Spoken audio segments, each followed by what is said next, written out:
piano there and not have it used, and I knew that we wouldn't really be down here, particularly for the first part, but well worth it. Thank you very much, Nick. That was brilliant. So thank you all for coming, and welcome to this lovely little venue, which I think you'll agree is gorgeous. We fell in love with it. It's an old schoolhouse, so we immediately thought it was perfect, loved it. It's also an arts charity, so just by being here, we're doing our bit to help other art students, which we love as well. So I am not going to talk too long like I usually do. I'm just going to say welcome everybody. We've got a really nice mix of different people here, students, associates, government, and it's really nice to see everybody again. I haven't seen so many for ages. So. Firstly, I think you know we will be welcoming Kingsley Aikens, who's come over from Ireland to talk to us about diaspora networking and all of these interesting things that I love, I get really excited about, so I hope you do too. Talking of getting excited, we have 3 students who are taking on one of Kingsley's courses. It's philanthropy and fundraising, and so I'm just going to ask them to come up here and just say a bit about them and why they're doing it and why they're interested. And so this is thanks to CCUK and the Cayman government providing this. Can they come up, guys?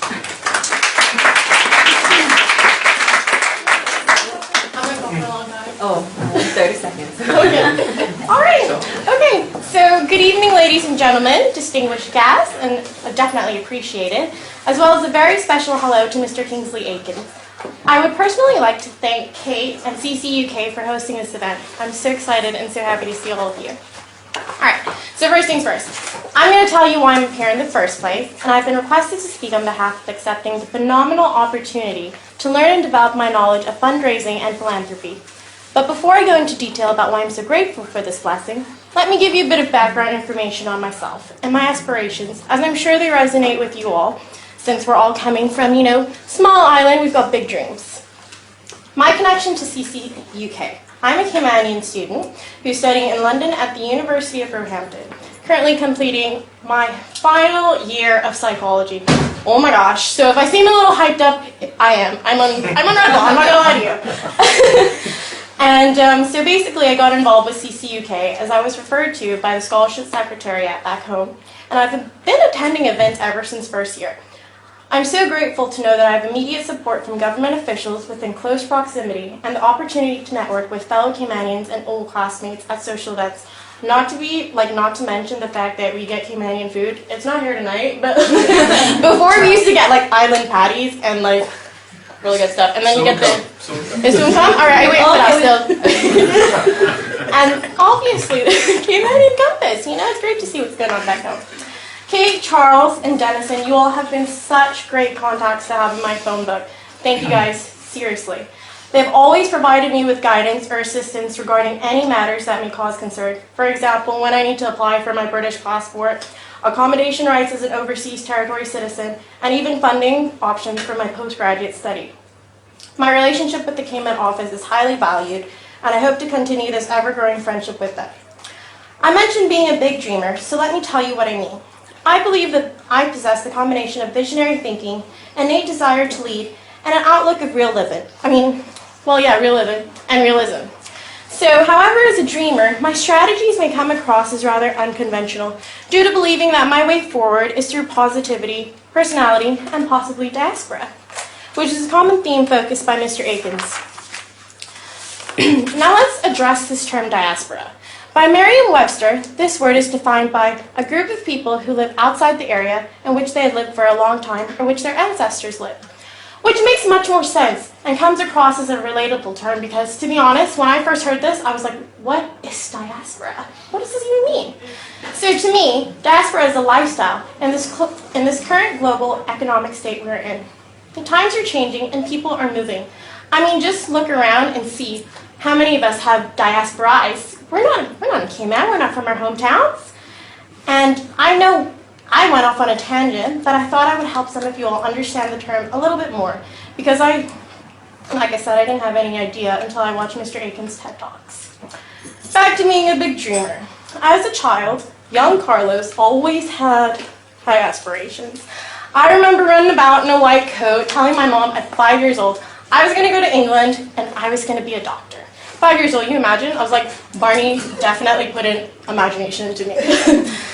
And it was a common theme that any job I had in mind would be unordinary and slightly extreme. Case in point, previous career endeavors were a meteorologist. I wanted to chase hurricanes just like Jim Cantori, who was my idol. And then I thought, you know what, hurricanes are a little calm, so maybe I want to be a volcanologist. And so I shifted my focus from geography to human biology, and became interested for a good 5 years wanting to be an ophthalmologist. Then I did A-level chemistry and I was just like, nah. I was beaten into submission. And so I found myself questioning what I was going to do with my life and my purpose. I struggled. I'm not gonna lie. University felt like I was just riding a mediocre wave, whereas I was a surfer hungry for a riptide. I was a student, just like any other, studying psychology. Wow, who else does that? So many other people, right? What could I offer to Cayman or anywhere in that respect? It was so generic. I was faced with the struggle of fitting my current academic position to wildest dreams that I hadn't already dreamt of. I worked in HR, financial funds, babysitting, and even a hospital of neurodisability. Yet I was still faced with dissatisfaction. Something just wasn't clicking. And I knew that I would let my 5-year-old self, if I chose a job, dare I say basic. So I'm half BRCA. Big up the Cayman BRCAs out there. And I'm half Filipino. So both sides are industrial and innovative. So it's literally in my genes to have high hopes and big dreams. This was really where I came to terms with myself. And I knew that I would have my eureka moment in due time, and right now I just needed to focus on the present. My time here in London, I make the most of it and really utilize my interactions to source the right kind of connections, which is what had attracted me to this event. It's all fun and game socializing. Yeah, it's what I do. But how can I turn leisure into a savvy framework for future endeavors and mutual benefit? As much as I enjoy having great context in my phone book, I also want to be one and return the favor. As for fundraising and philanthropy, those have been hobbies of mine since the beginning of time. Like seriously, just ask the Red Cross, Duke of Edinburgh, the Humane Society, and Key Leader. And so I do love to help. It's just part of my personality. So I thought it would be fitting to learn the formalities of philanthropy and understand the mechanisms of joint initiatives through raising money to support important causes and the tactics used to get like-minded supporters involved. There's a lot more that I have to say. Like, those of you who know me know that I chat too much, and I apologize. I'm not really sure if I was meant to say all of this, but I don't know. I'm a psychology student. I overanalyze things. Blame it on the degree. It's not me. So I want to apologize and thank you all so much for taking this time to hear me speak this evening. And I hope I didn't bore you guys too much. It's okay if I did, I understand. And enjoy the event, and good luck to all of you who are over here. You all are a beautiful representation of why diaspora matters. So thank you.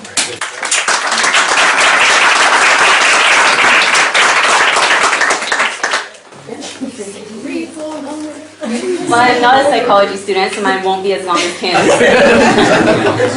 As some of you guys know, my name is Kamala Murugezu. I am currently studying for my master's at the University of Surrey in International Events Management.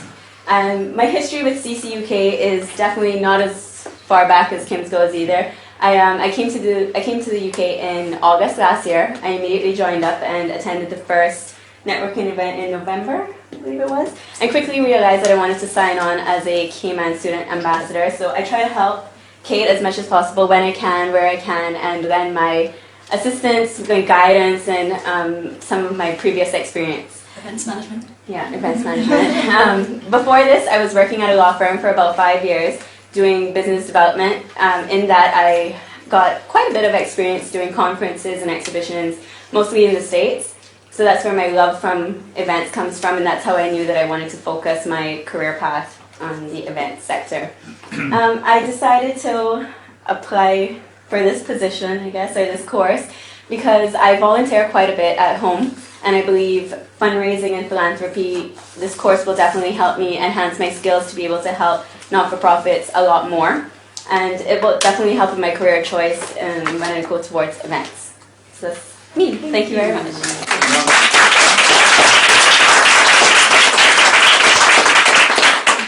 So protocol having been established. Good evening. My name is Dr. Irka Evans, and I'm a junior medical doctor, and I decided to come to London to pursue further education in naturopathy and herbal medicine, and I came to know about CCUK through my brother-in-law and sister, Samuel Rose and Elkie Rose, and I met Kate at the annual reception last year, August, at the Governor's House, And that was August before moving here in October, so I'm fresh. I'm just 7 months here. I was quite excited when I saw the opportunity to enroll in this course, because some of the words that come to my mind when I think of philanthropy are humanity, kind-heartedness, generosity, charity, compassion. And see, I'm a woman of faith, and so these attributes are just some of the key components, the foundation of my faith, and I strive to implement these on a daily basis.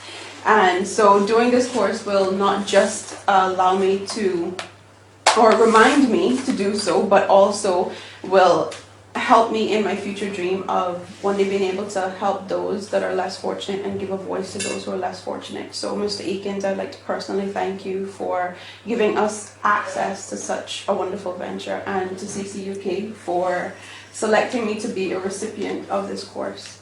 So I hope you all have a great evening. Good night. Excellent.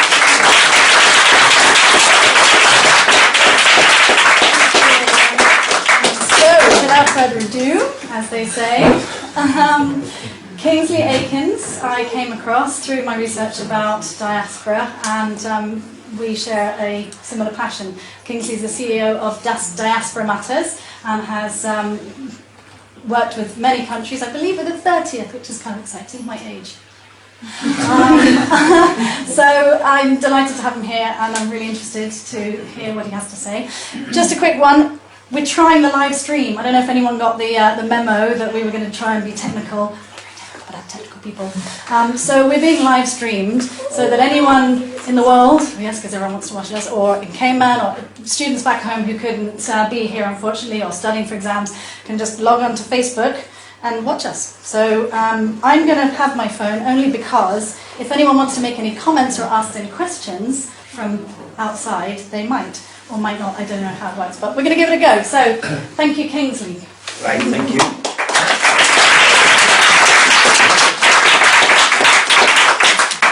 Thank you.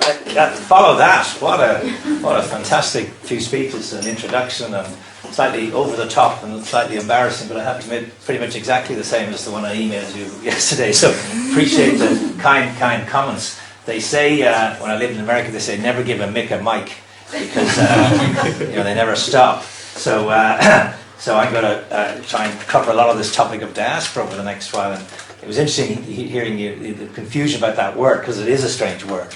And most people until recently thought diaspora was something you took two of with a headache. They weren't quite sure what it meant.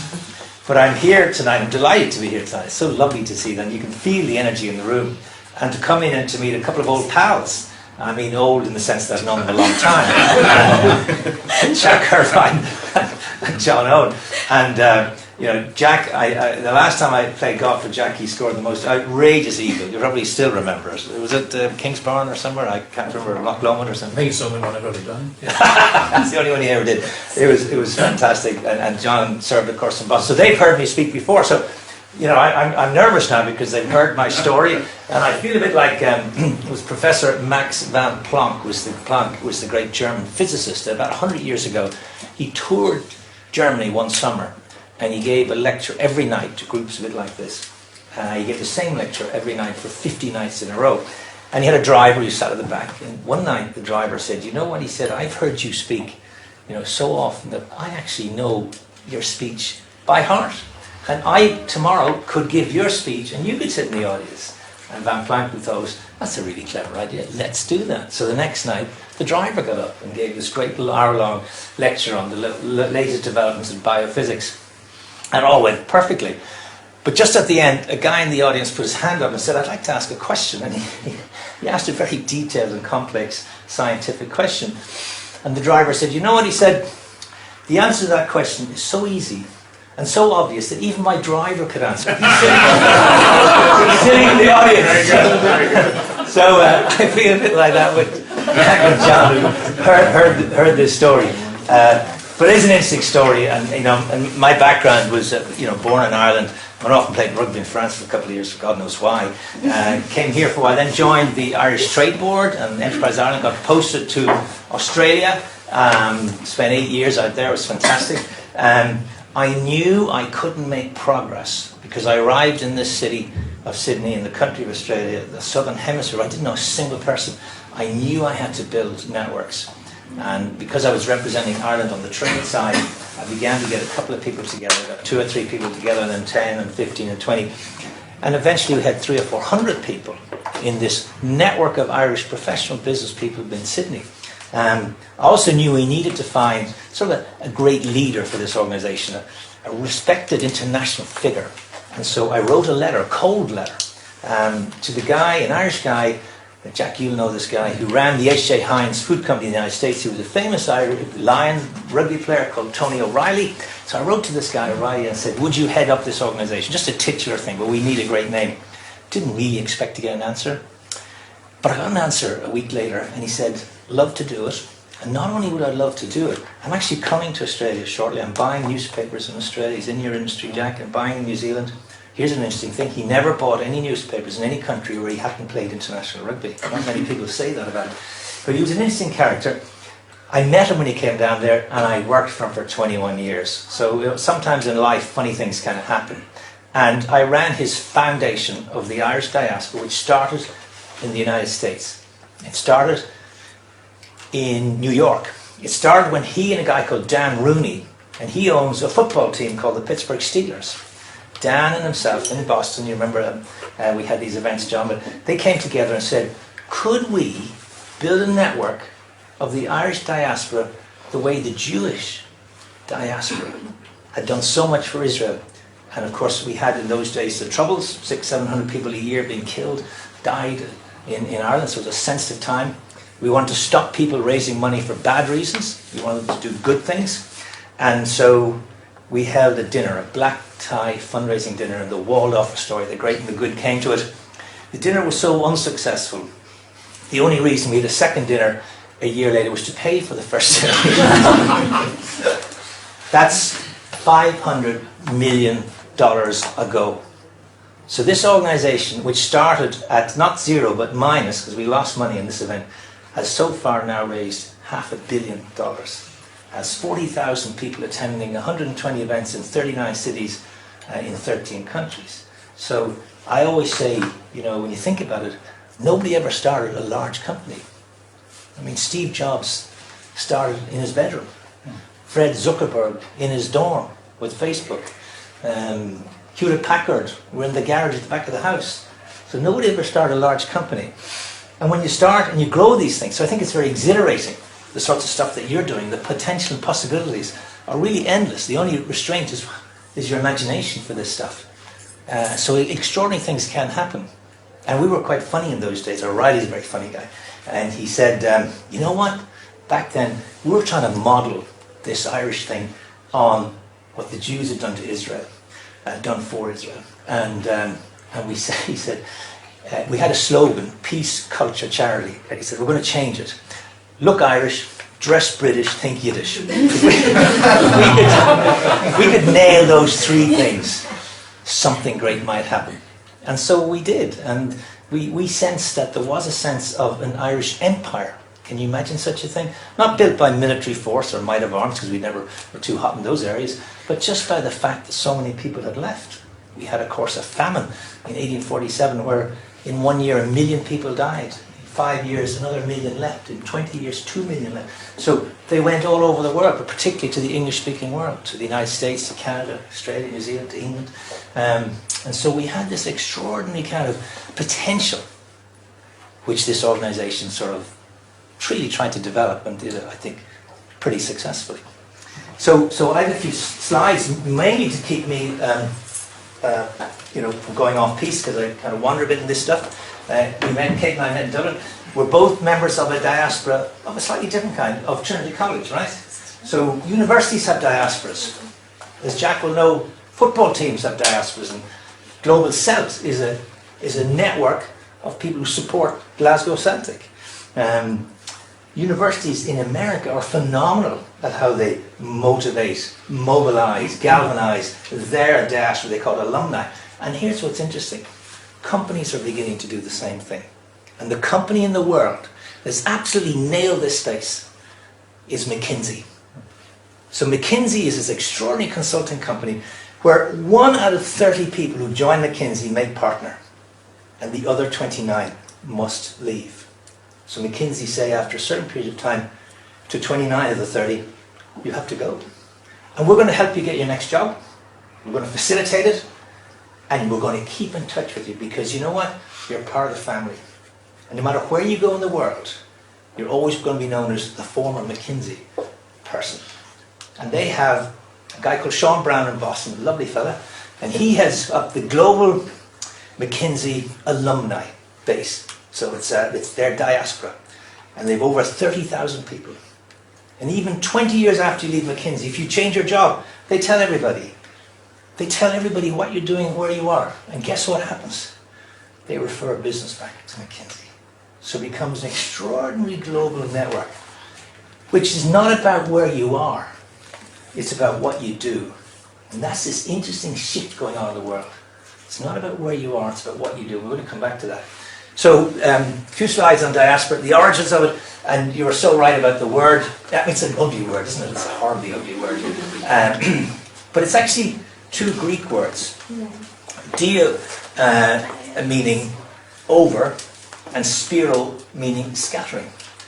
And the word was first used in the 5th century with reference to the exile of the Jews from Babylon, and throughout history has been associated with the Jews and with Israel. But here's what's interesting.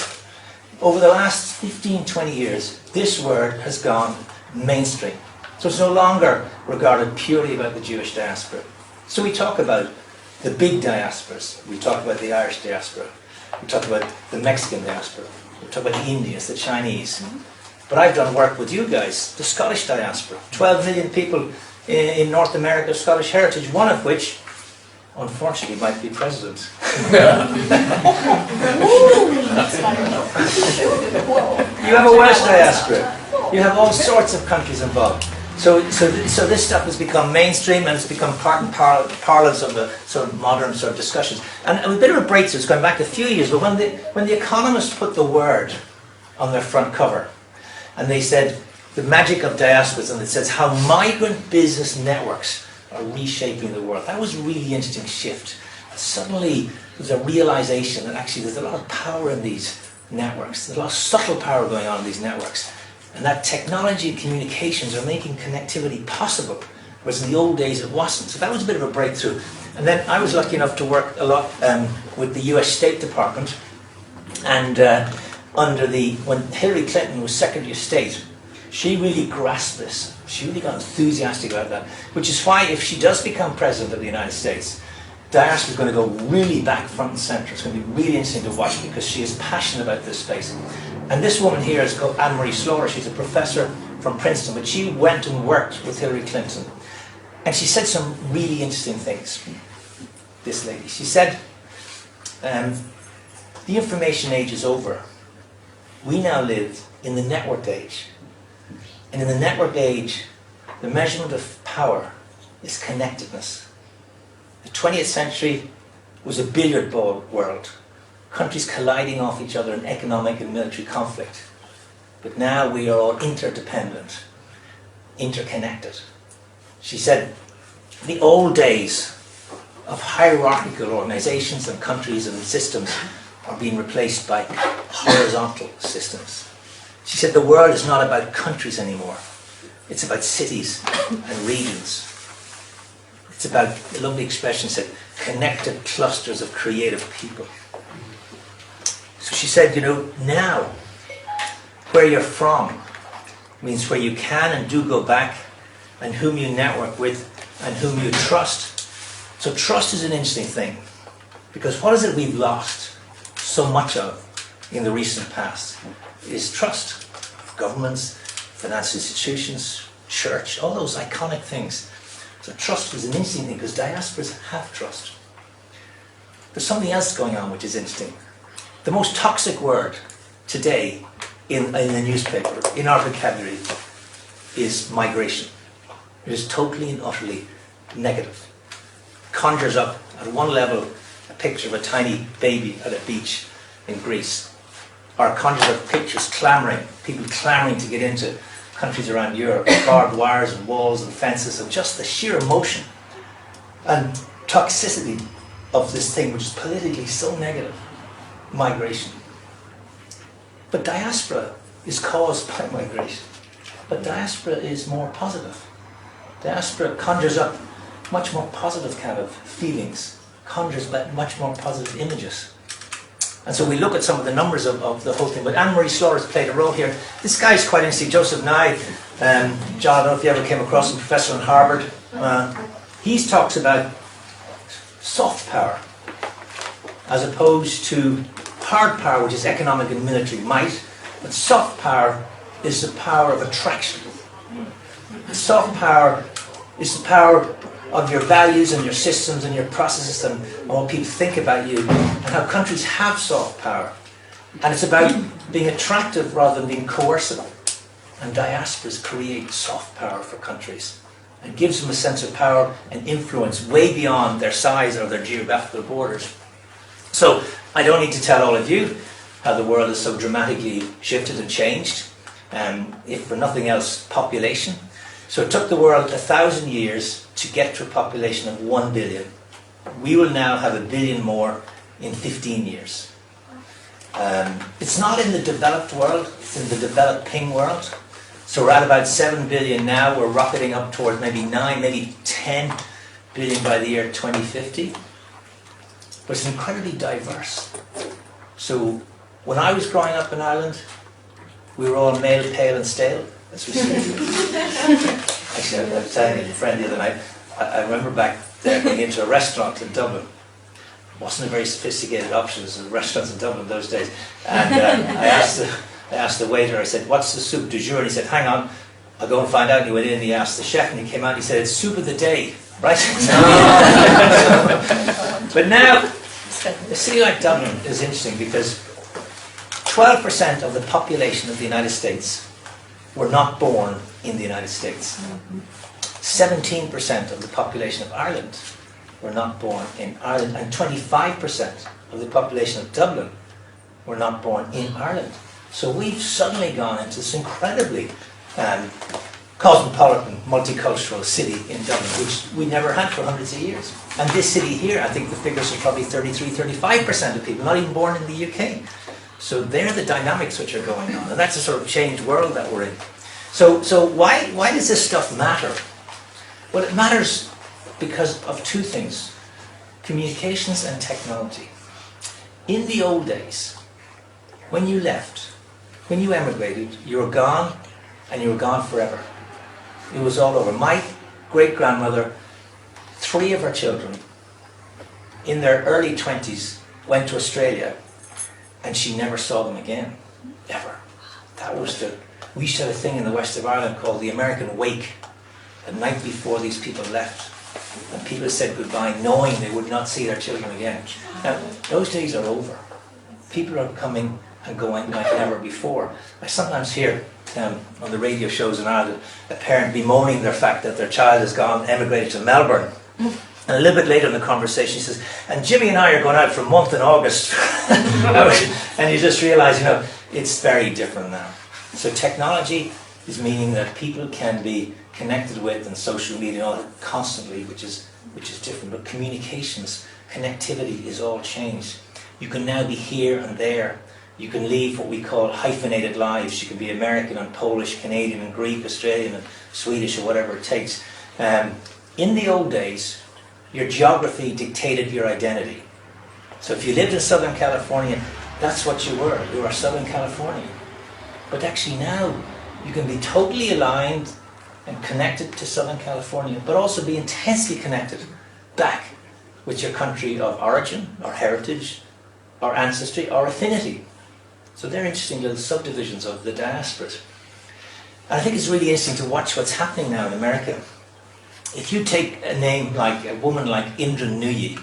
So Indra Nooyi is 55 years of age. She was born in India, Chennai, Madras, college, joined a company, Johnson & Johnson in India, then went to do a PhD in Yale, and then joined the Boston Consulting Group, and then joined a client, and the client was Pepsi. Indra Nooyi is CEO of Pepsi.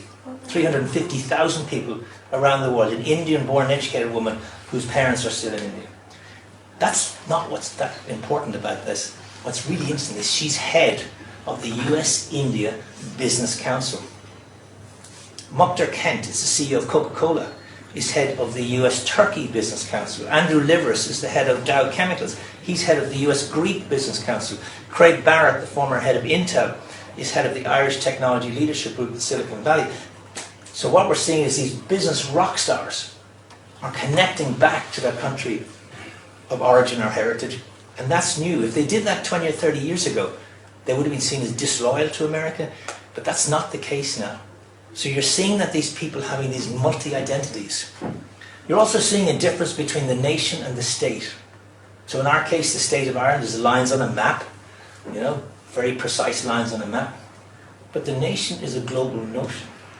It's a global sense of belonging. And so you can distinguish between those two things, between a nation and a state. The shifts of money in the world today.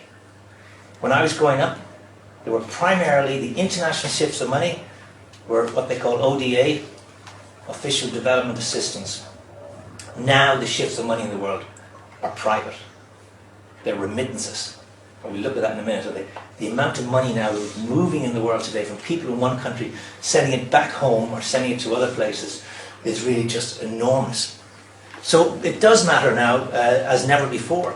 And if you look at some of the stats, so 240 million people now live in a country other than the one they were born in. In 1970, that was about 45 million. In 1990, it was 150 million. Today, it's 240 and is rocketing up towards probably 400, maybe 450 million by 2050. It's still only 3% of the world's population. So 97% of the world don't move outside their country of origin. But it's still a big number. If that was a country, it would be the 5th largest country in the world. So there's a huge chunk of people have moved in the relative recent past, are living in cities like this. There's 80 million Europeans live outside their country of birth. And then even within countries, there's huge migration. So in Ireland, if you move from Kerry, say, to Dublin, it's not called emigration. But if you go from Dublin to Liverpool, it is, but that's a much shorter journey. The really long journey is Kerry to Dublin. But so the shifts of people moving is just what is in this city here. 400,000 French people living in London. What an extraordinary statistic that is. And when the French go to their polls and have elections, you find they canvass over here. There's a member of the French National Assembly for South Kensington. And the French recognise that. So it's not just poor and impoverished countries who are sending people away. It's sophisticated countries like France. Last week I had in Dublin 30 members of the Copenhagen Goodwill Ambassadors. So Copenhagen in Denmark has 80 ambassadors around the world, Goodwill Ambassadors, who promote Copenhagen for tourism, for jobs, for investment, for lots and lots of different reasons. So there's lots of people who are sort of engaged in this. There's 5.5 million British people live outside Britain. Over 2 million live in Europe. So the British, and there was an interesting report some years ago called Brits Abroad. And this number, it's a 2013 number, but the latest number is probably $600 billion move in remittances, money going back home. And that's what went through the banking system. It was probably the same again, went in more informal ways. So now the big shifts of money in the world are private. And they don't go to a country, they go to a family. That's what they do. They go to a family. And they get spent. They get spent mostly on consumption, on food, on clothing, on education, on housing, on luxuries, if you like, TVs and computers and phones and all that kind of stuff. And those people who send that money home, they also have a huge multiple of that money in their own savings, in their own country, in the countries in which they live. So the whole kind of financial map of the world is changing. We're being driven by diasporas. And I've always liked to ask myself these 4 big questions, which is, what made China a manufacturing giant? What made India this extraordinary technology hub? What made Israel the startup nation of the world? And then in our case, how did we resolve the troubles in Northern Ireland? And I think the answer is the same to these big questions, which is networking their diasporas. Actually, I think the more interesting word in those three words is the verb, networking, and I'll kind of come to that a little bit later. But when you look at how these countries identified the opportunities and went for it. So in 1990, Israel was an agricultural country, an agrarian, rural country in many ways. Today, it's, with Silicon Valley, the startup location in the world. How did they do that? Well, one way they did it was through Israelis in the United States. So there's 700,000 Israelis, not Jews, Israelis, they were mostly Jews, but in the United States, as well as a huge Jewish network in the United States. And they set up extraordinary venture capital funds. They connected extraordinarily with Silicon Valley, with San Francisco, Silicon Valley area. 1 million Russians moved to Israel since 1990. And they were very technically trained, strong in science and maths. They set up government funds like the Yozma Fund, the Bird Initiative. They also did something else in Israel. In the year 2002, they discovered that the majority of Jewish people in the United States marry non-Jewish people. And only 12% of their children are brought up as Jewish. So they had a concern about decline of their faith, if you like. Because we all know about the 6 million who died were massacred in the Holocaust. But it took Israel, it took the Jewish population of the world 13 years to increase by 1 more million, and 38 years to increase by 2 million. So they had some concerns. They also had another concern.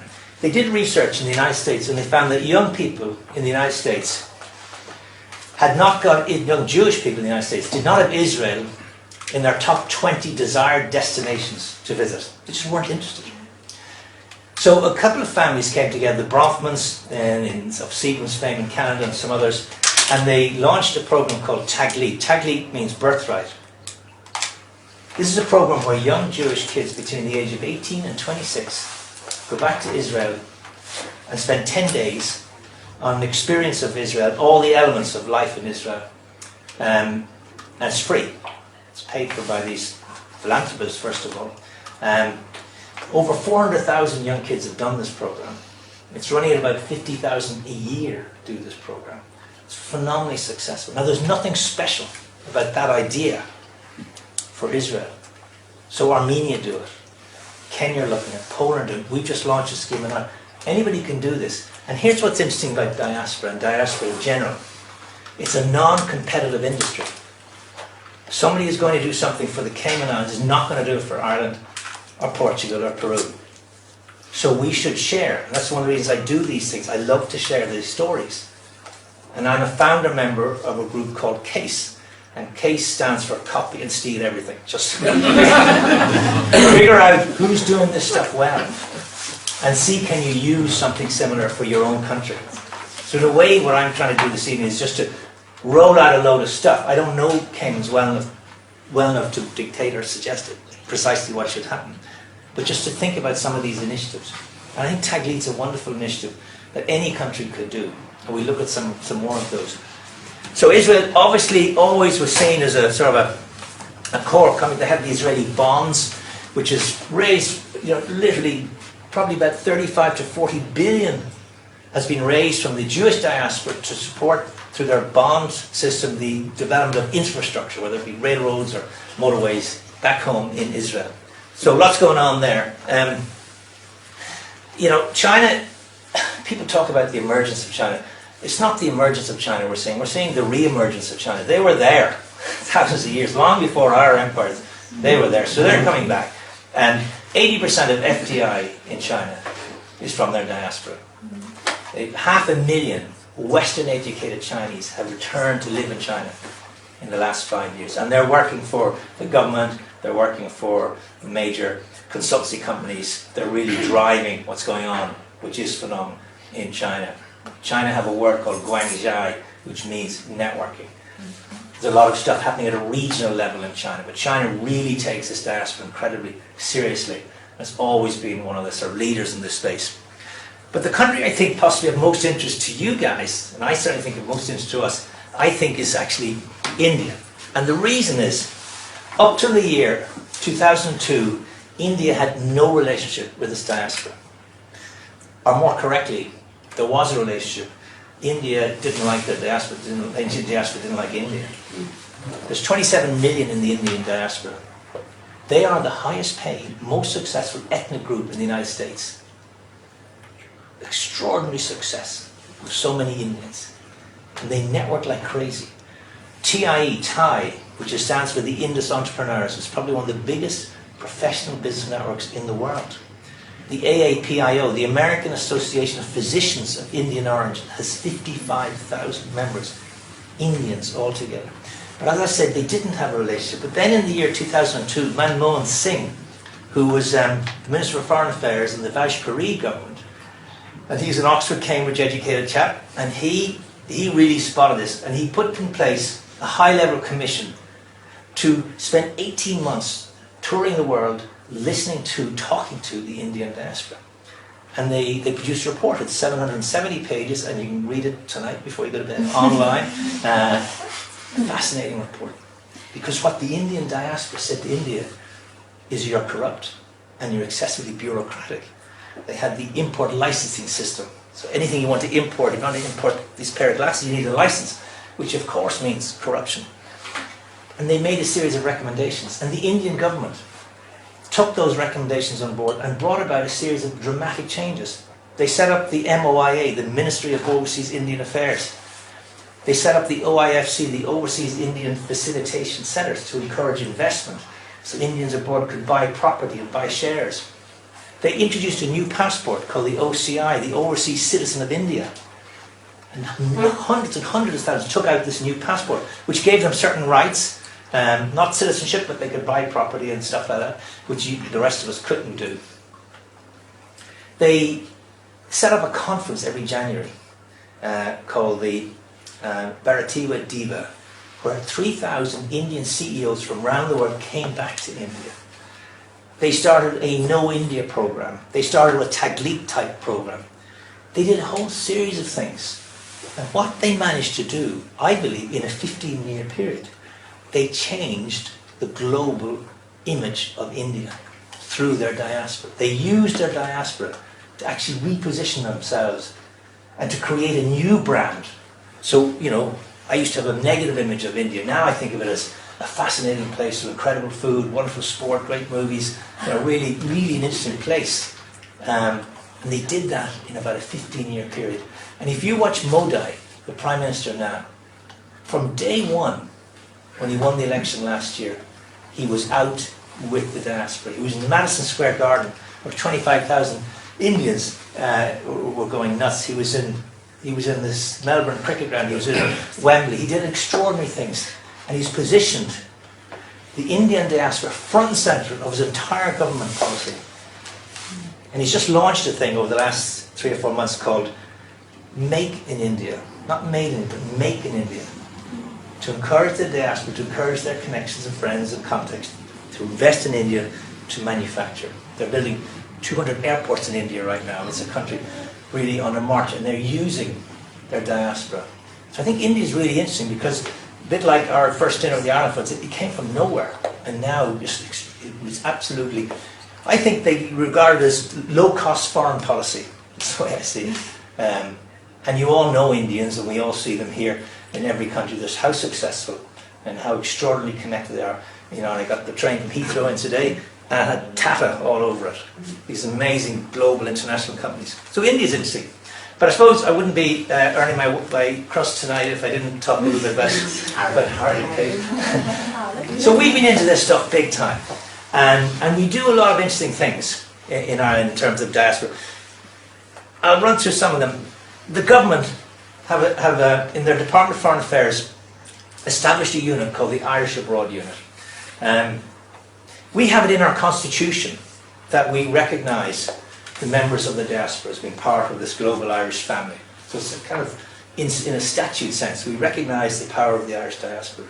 And it is big. In its most kind of liberal interpretation, it's about 70 million. That's a big number. But 34 million Americans take Irish as their ethnic origin on their census form. So you'll see that it is just, for obvious reasons, with so many people having left. Bizarrely, the countries that lost the most to emigration are in a position to benefit the most from diaspora engagement. And so the government set up this unit, and they did an interesting thing. They made the central focus of this unit to support the vulnerable Irish around the world, not just the successful. So they've spent, since the year 2004, they've spent about 110 million supporting the vulnerable Irish. There's the Irish people around the world who've got problems. In this city, problems of health, loneliness, mental health, drink issues, crime, whatever the thing is. There's all sorts of Irish organisations. So they fund these and help these. And that's been an interesting sort of twist on it, because if you only support and chase and look after the successful, it becomes slightly elitist, this diaspora. So Ireland are quite interesting. They've got this two-tier policy of helping the vulnerable. At the same time, we have this notion of helping attracting the successful. So they set up, appropriately enough, an organisation called GIN, which is the Global Irish Network, right? So you can imagine what lubricated that group. But so GIN is an interesting one. It's 350 CEOs of Irish companies. You have a couple of airlines here in London. One called British Airways, Willie Walsh. There's a thing called Ryanair, an Irish company with Tony Ryan. You have the CEO of Qantas, is an Irish guy. The CEO of Etihad, an Irish guy. For some reason, we got into this airline lark. But that GIN is very interesting, because that really was attracting the most successful of the Irish around the world. We now have a minister for the diaspora. Well, we don't have ministers. We don't have a government at the moment. We haven't had one for about 60 days. We might get one next week. But do it fine without it, by the way. But so we appointed a minister for the first time ever last year. We wrote a national policy. And one of the elements of the policy is that we want to position ourselves as kind of leaders in this field. So next week, I'm running an EU project in Dublin where 38 countries are coming to Dublin Castle, to spend 2.5 days looking at this Irish diaspora engagement model. Because there's another interesting shift, or sort of two aspects to our model. And one is that there's a lot of public stuff that the government do, which is great, but most of the initiatives within our diaspora engagement are private. So we've got that sort of successful, vulnerable, and then public-private. And always the challenge for every country, and I deal with all these different countries, is what's the role of government? What's their role in diaspora engagement? And my sense is the best role is for governments to be facilitators and not implementers. But sometimes the market doesn't deliver, so they have to take a more implementation role. So it depends. The second one down is called The Gathering. And this was a classic case of Jack, because Scotland in the year 2009 held an event called the Homecoming, where they reached out to invited the Scottish clans from around the world, the McGregors, the McTavishes, the McDonalds, from the great Scottish enclaves around the world, like Toronto or Hong Kong or New Zealand or some of these other